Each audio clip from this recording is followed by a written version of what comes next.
You keep saying tomorrow, but tomorrow is how you wasted the last 6 months. You're not lazy. You're addicted to comfort, and it's killing your potential.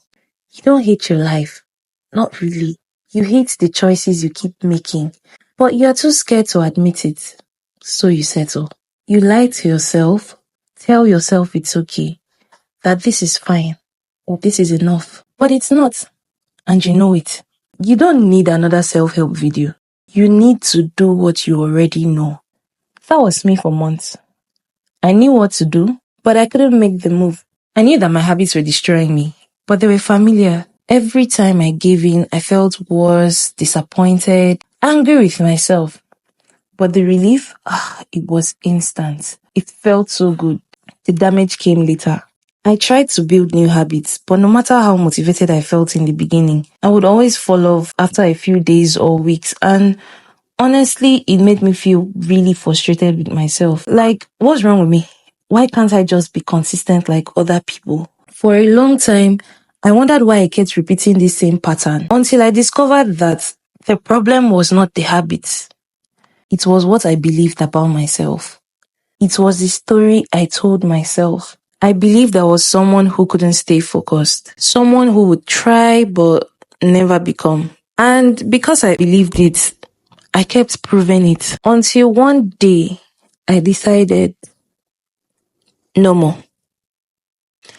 I started being nice to myself. I started telling myself a new story. I am disciplined. I am consistent. I show up even on the hardest days. The more I believed it, the more I was able to be consistent with my habits. Not because I forced it, but because I finally believed that I was built for it. So if you are feeling stuck right now, maybe it's not your habits. Maybe it's because you are still telling yourself the wrong story. Your habits are a reflection of who you believe you are. If you change your story, you can change your life. Our experiences as children, traumas, rejection, environment, repetitions, all these are parts of what shapes our identity or self-concept. Most of the things you believe about yourself may be outdated, may be limiting, or based on other people's opinions, not the truth. Sometimes this is why habits don't work. You can force action for a while, but if your self-concept or if your identity says this is not who I am, your mind will find a way to bring you back to your comfort zone.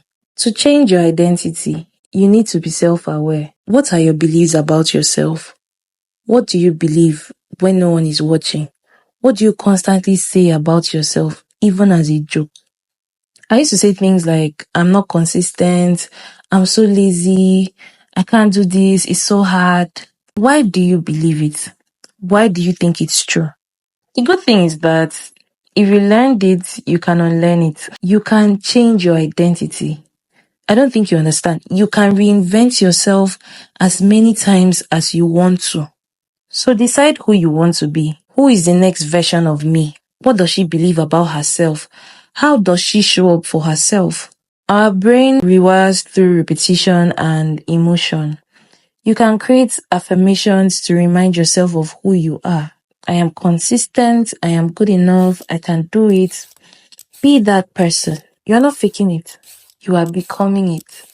You cannot create a new identity in an environment that constantly reminds you of the old one. Put yourself in environments that will encourage you to do what you need to do. You can change your friends if they are toxic or limiting you. Your environment should evolve with you. Imagine if you had to think about every tiny decision. How to brush your teeth, wear your shoe, how to hold a spoon. Sounds exhausting, right? Our brains hate spending energy. Before I sleep, I put things in place so that when I wake up the next day, everything is already set. If I plan to go to the gym or just take a walk outside, my clothes will be where I can see them, even right in front of me.